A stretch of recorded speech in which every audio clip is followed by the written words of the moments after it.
നമസ്കാരം പ്രിയപ്പെട്ടവരെ. പ്രഭാത നടത്ത എന്ന് കേട്ടിട്ടുണ്ട്, എന്നാൽ പ്രഭാത കുളി എന്ന് കേട്ടിട്ടുണ്ടോ? അങ്ങനെ ഒരു കുളിയുണ്ട്. നമ്മുടെ ശൂരനാട് നോർത്ത് ആനേടി ജംഗ്ഷനിൽ ഒരല്പം വടക്ക് വന്നിട്ട് ആനേടി കുളമുണ്ട്. ഈ കുളത്തിൽ വരാമെങ്കിൽ നമുക്ക് പ്രഭാതത്തിൽ കാണാൻ കഴിയുന്ന ഏറ്റവും വലിയ പ്രത്യേകത എല്ലാ ചെറുപ്പക്കാരും കായിക വിനോദങ്ങൾക്കൊപ്പം കുളിക്കാൻ വരുന്ന മനോഹരമായ ഒരു കാഴ്ചയാണ്. ആ കാഴ്ചയിലേക്കാണ് ഇന്നത്തെ നമ്മുടെ വീഡിയോ പോകുന്നത്.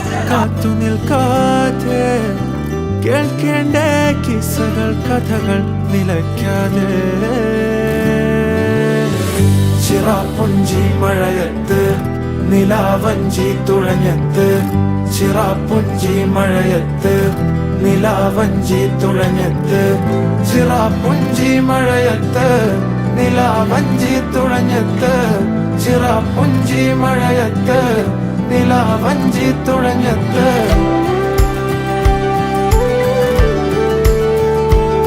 മറ്റ് കുളത്തിൽ നിന്നും ഈ കുളത്തിൻ്റെ ഒരു പ്രത്യേകത എന്ന് പറഞ്ഞാൽ കണ്ണീര് പോലത്തെ വെള്ളമാണ്.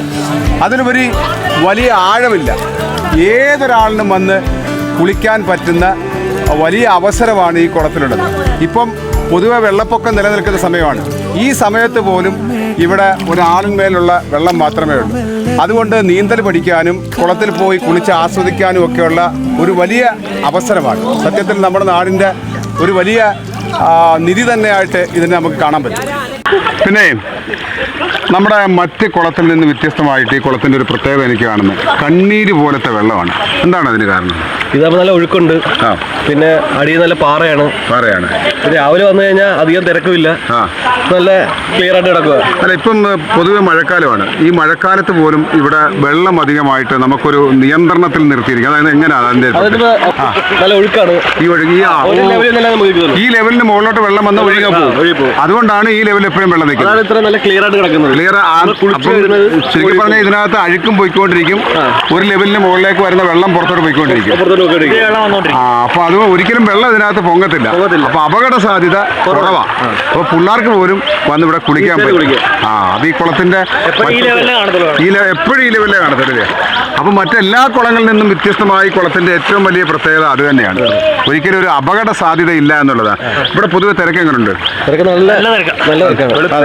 വെളുപ്പിന് എത്ര മണിക്ക് കൂടെ അങ്ങോട്ട്? നമ്മളിപ്പോ 6 മണിക്ക് വന്നേ. 6 മണിക്ക് വന്നിട്ട് ഇത്രയും തിരക്കാണ് കാണുന്നത്. അത് ശരി. ഇപ്പൊ ശനി ഞായറും വാങ്ങി ഇതിന് വരുവ വേണ്ട. ഭയങ്കര തിരക്കായിരിക്കും. ഫാമിലീസ് ഒക്കെ വരാറുണ്ടോ?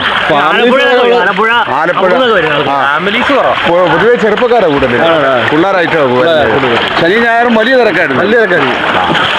നമുക്കൊരു 6 മണി പോലെ അടുക്കാൻ പറ്റത്തില്ലായിരിക്കും. നല്ല തിരക്കായിരിക്കും. 5:30 വന്നാൽ എല്ലാവരും മൈൻഡുള്ളവരാ. എല്ലാവരും ഒരേ മൈൻഡുള്ള. സ്വിമ്മിംഗ് പൂൾ മാപ്പിൽ ശരിക്കും പറഞ്ഞാൽ പാവങ്ങളുടെ സ്വിമ്മിംഗ് പൂൾ എന്ന് പറയാം. പാവങ്ങളുടെ സ്വിമ്മിംഗ് പൂൾ എന്ന് തന്നെ ഇതിനെ വിശേഷിപ്പിക്കാൻ പറ്റുമെന്നാണ് പറയുന്നത്. ഇതിന് ഏതെങ്കിലും പേരിൽ അറിയപ്പെടുന്നുണ്ടോ? ആനേടി സ്വിമ്മിംഗ് പൂൾ എന്ന് അറിയപ്പെടുന്നത്. ആനേടി സ്വിമ്മിംഗ് പൂൾ. മാപ്പിൽ സെർച്ച് ചെയ്താലും കിട്ടും. ആനേടി സ്വിമ്മിംഗ് പൂൾ അത്ര ഫേമസ് ആയില്ലയോ? അപ്പൊ ഈ പിന്നെ ഉണക്കത്തൊക്കെയോ? ഉറവ പറ്റാത്തോണ്ട് എപ്പോഴും വെള്ളം കാണും. ഏത് വേനലിലും സമയത്ത് ഇവിടെ വെള്ളം കാണും ഇല്ലയോ? അത് കൊള്ളാമല്ലോ. നല്ല തണുപ്പുണ്ട്. നല്ല തണുപ്പുണ്ട്. ഇത്ര അത് മാത്രമല്ല, ഈ വെള്ളത്തിന്റെ വൃത്തിയുണ്ട്. കണ്ണീര് പോലത്തെ കിടക്കുന്ന വെള്ളമാണ്. അതാണ് ഏറ്റവും വലിയ പ്രത്യേകത. പിന്നെ ആഴമില്ല. നമുക്ക് അത്യാവശ്യം നീന്തൽ അറിയാത്തവർക്കും ഇതിനകത്ത് കുളിക്കാൻ പറ്റും. അപകടമില്ല. അപ്പം ധാരാളം പ്രത്യേകതകളുള്ള ഒരു കുളമാണ്. മറക്കരുത്. ഇവിടെ വരുന്നതിന് ആദ്യം തിരക്കേണ്ടത് IP ഓഡിറ്റോറിയം തിരക്കുക. ആ IP ഓഡിറ്റോറിയത്തിന്റെ തൊട്ട് ബാക്കിലാണ് ഈ കുളം. ഓക്കെ. അപ്പൊ കുളിക്കാനുള്ള കുളം മാത്രമല്ല, അരുവിക്ക് സമാനമായ ഒരു വെള്ളച്ചാട്ടവുമുണ്ട്. അങ്ങനെ എല്ലാ അർത്ഥത്തിലും വളരെ മനോഹരമായ പ്രകൃതി രമണീയമായ ഒരു സ്ഥലമാണ് ആനേടിയിലെ ഈ കുളവും വെള്ളച്ചാട്ടവുമെല്ലാം. സമയമുണ്ടെങ്കിൽ ഒന്ന് വരിക, ഇതൊന്ന് ആസ്വദിക്കുക. ഇത് ഈ കുളത്തിനോട് ചേർന്നുള്ള ഒരു ചായക്കട നടത്തുന്ന നമ്മുടെ അണ്ണൻ്റെ പേരെന്തോ? മോഹനൻ. ഇത് ആരുടെയാണ് ഈ കുളം യഥാർത്ഥത്തിൽ? പഞ്ചായത്തിൻ്റെ. ഏത് പഞ്ചായത്തിൻ്റെ? ചൂനാട് വടക്കേ പഞ്ചായത്ത്. ഇത് ഇവിടുത്തുകാരല്ലാതെ പുറത്തുനിന്നൊക്കെ ആൾക്കാർ ധാരാളം കുളിക്കും. പുറത്തുനിന്നുള്ള ആൾക്കാരാണ് ഏറ്റവും കൂടുതൽ കുളിക്കുന്നത് ഇവിടെ വരുന്നില്ലേ. വെള്ളം ശുദ്ധമായ വെള്ളം ഊറ്റവെള്ളമാണ്. ഈ പാറക്കെട്ടിനകത്തുനിന്ന് വരുന്ന വെള്ളം. ഒരു അഴുക്കും ഇതിനകത്ത് വന്ന് കയറില്ല. ഇല്ല. ഇവിടെ എത്ര മണി വരെയൊക്കെ ആൾക്കാർ കുളിക്കാറുണ്ട്? അത്യാവശ്യം ഒരു 7-8 മണി വരെ കൂടുതൽ ആൾക്കാരുണ്ടാവും. രാത്രി. അത് കഴിഞ്ഞ് ഒറ്റപ്പെട്ട ആൾക്കാർ വന്നു. ഇവിടെ രാവിലെ വരുമോ? രാവിലെ 4 മണി തൊട്ട് വരും. 4 മണി തൊട്ട് രാവിലെ കുളിയുണ്ട്. ശുദ്ധമായ വെള്ളമില്ല.